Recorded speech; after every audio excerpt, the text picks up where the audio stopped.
Alexa, stop the music. Oh, that's better. So, everyone, for tonight, for opening night, I'd be doing an interesting review that I will be doing.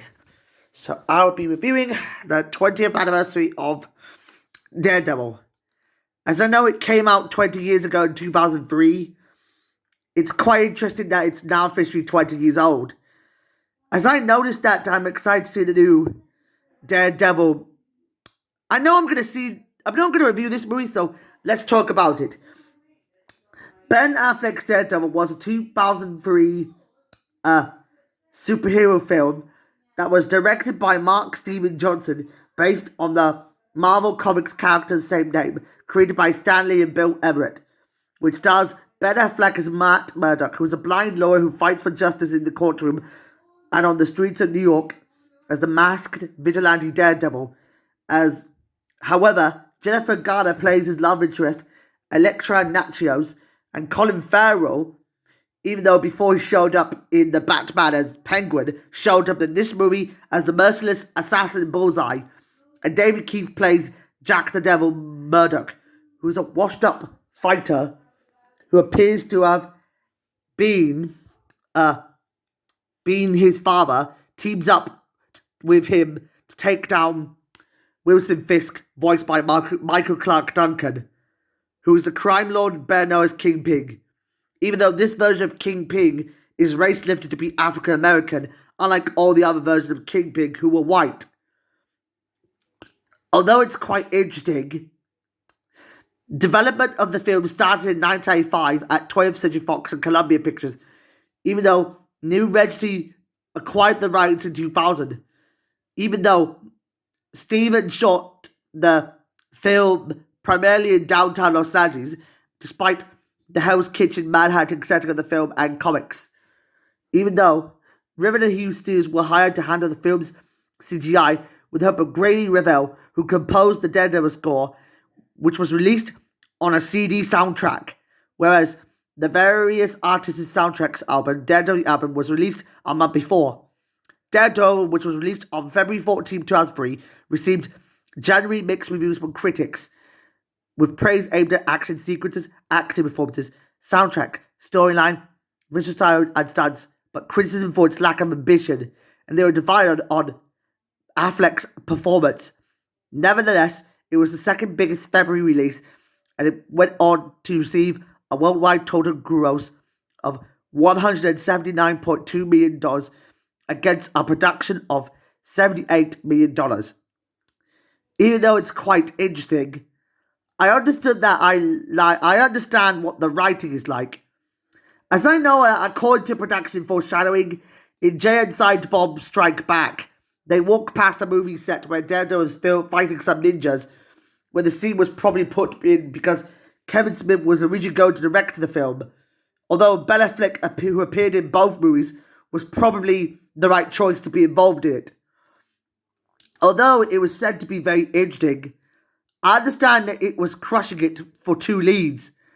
I know it's been 20 years since this film came out. That time Ben Affleck met Jennifer Garner was quite amazing. As I appreciate this movie, I understood that there are some bad qualities that I can think of. As I know, Michael Clark Duncan, who was originally involved in Tim Burton's Planet of the Apes, had spent his time being involved in this movie as well.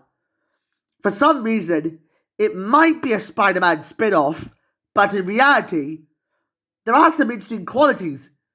Did you know that Ben Affleck was virtually blind ever since he was contrasted by his heavy-duty contacted lenses, which blocked his vision off? Even though Michael Clark Duncan only weighed 305 pounds, was meant to gain at least 20 pounds for the role to fit into the role of Kingpin. Despite this, he had to lift weights for 30 minutes a day and power lift for 1-2 reps a day, as well as eating whatever he wanted like a gorilla. Yeah, I got that from Planet of the Apes.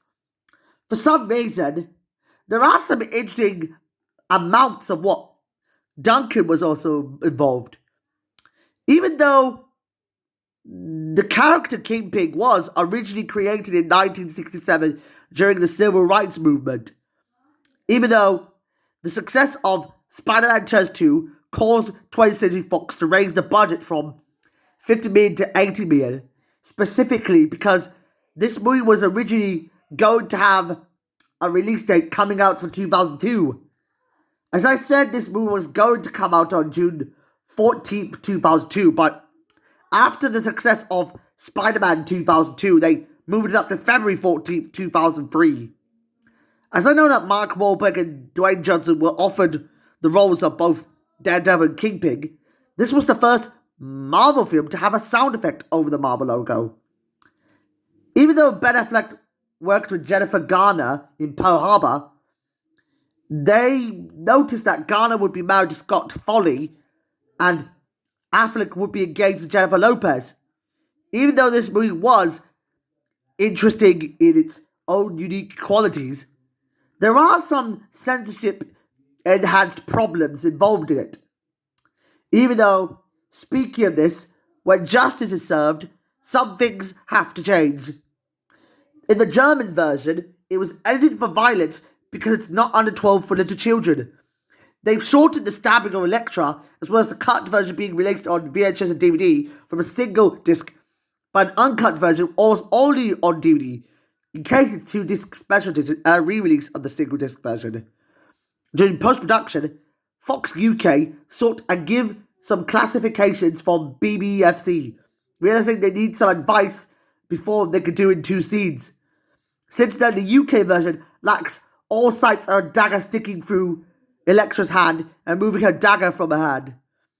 Especially, it also lacks a headbutt from the fight between Daredevil and Kingpin, as well as the sound of breaking bones from the crack of thunder. And they also submitted an uncut version, so they passed with no cuts. So the whole video and DVD releases in the UK are uncut.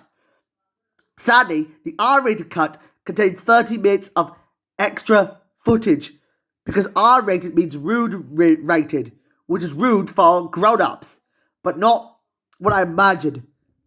The R-rated rating is notorious for being only linked to adults and not for children, although the PG-13 one is for children. Even though there are some interesting editings, it's quite divisive. We had the confession booth with scenes between Steven and Matt being removed, the love scene between Elektra and Matt being removed, and also the flashback where Matt was seen with his adopted mother featured in comic books. There are more scenes involving Kingpin at his most impressiveness, where he kills 2 of his own bodyguards by breaking their necks, and the introduction of Bullseye arriving at the airport with a metal detector, and a fight scene that is more longer in the playground with Matt and Elektra. And the scene in the bar where Daredevil takes out the bikers is more violent, but not appropriate for little children, despite being more longer than you could imagine. There's also an extended version when the Nachos party, Foggy and Wesley have a verbal exchange that Foggy says, "What a dick," which is not really an appropriate swearing word. The scene where Matt returns for his battle in the opening film had been somehow being changed to something else. Since then, he pours Espen salt on the water of his coffin. He's about to lay down. He's about to hear noises and sounds from the outside world. He sees a woman crowing for him and ends by him laying down inside the coffin at the top ceiling. But the subplot involves around Dante Jackson, voiced by Coolio, being accused of a murder, is reintroduced entirely with Matt and Foggy defending him. But when Matt and Foggy break into the family, Lisa Tazio, who was the victim of Dante Jackson's trial, finds a clue. A late night scene where Foggy is working at the office trying to figure out the clue found in Tazio's apartment with Karen, voiced by Ellen Pompeo, who discovers the answer. A scene where Ben, Ulrich and Kirby is longer, and Foggy ends up calling in his cell phone and telling about who murdered his informant, that the clue that Matt has found was in the apartment of the murdered victim. There were more scenes between Matt and Ben discussing some personal issues. Matt interrogated a corrupt police officer by Judy Ciccarella by smashing his car in a parking lot. To see her, Bullseye demands his own costume. I restored to I want a fucking costume. And it was changed to I want a bloody costume. That's kind of weird. The fight between Elektra and Bullseye is longer, but Bullseye gives Elektra a kiss before he throws her onto the roof of the adjacent building. And the final confrontation between Daredevil and Kingpin is longer, more brutal. During the finale, Dante celebrates his acquittal by hugging Foggy. As he steps out of the courthouse, Matt looks on, and the shift scenes Matt walking on the church where he sees his father Stephen from the afternoon mass that has ended. And it also, let's not forget, they also gained, let me talk about the album. I know I love the album because they had all kinds of amazing songs, and one that was called The Man Without Fear by Rob Zombie. It's quite interesting that I enjoyed. Yeah, I like this one. Although Bring Me to Life by Evanescence featuring Paul McCoy won a Grammy Award for Best Hard Rock Performance at the 46 Grammy Awards. Even though the song, however, also lost to Seven Nation Army by the White Stripes. Although it won the Choice Music Rock Track in the Teen Choice Awards 2004, it was nominated for Best New Artist Bring Me to Life between the 2003 MTV Music Video Awards, USA and Europe. Even though, at the 14th Annual Billboard Music Awards, it won the Soundtrack Single of the Year, so ranked 69 of VH1's 100 Greatest Songs in the 2000s. Even though 3 songs were removed from existence, such as Lap Dance, Far Away, and Top of the Morning to Ya, which sounded a bit too racially profiled, as I know it's gonna be kinda right. But let's not forget the spin-off called Elektra, which sadly became a critical failure, and it pretty much had to put, mainly Jennifer Garner out of business. I understood it came out on January 14th, 2005, but I noticed that was 2 years too late. It's kind of ridiculous that, despite the good CGI effects, they had to give Daredevil a reboot hammer in the MCU in 2015, and it worked out pretty well. And the answer is, what shall I give this number? I noticed that Vin Diesel was going to portray Daredevil before him, but he had to take a role in another film that I mentioned earlier. But speaking of martial arts, I understood that Kate Winslet would have played Elektra, but she stepped out because of her commitment to Titanic. And that was alright.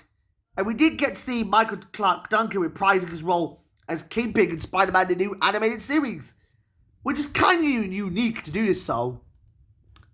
But let me just think about what I could say. Word of God we'll have to mention. Dad, can you help me rank Daredevil? What? Rank Daredevil for me. 10 out of 10. Yeah, 10 out of 10. That's a good number. Yeah. I appreciate you for saying 10 out of 10. Yeah. Best choice ever. Yeah. This superhero movie is by far the best of the bunch. With that out of the way, this was me, Sir Caramula, signing off. So, if you hit the like button and subscribe, I could say cheerio to all now. So, cheerio.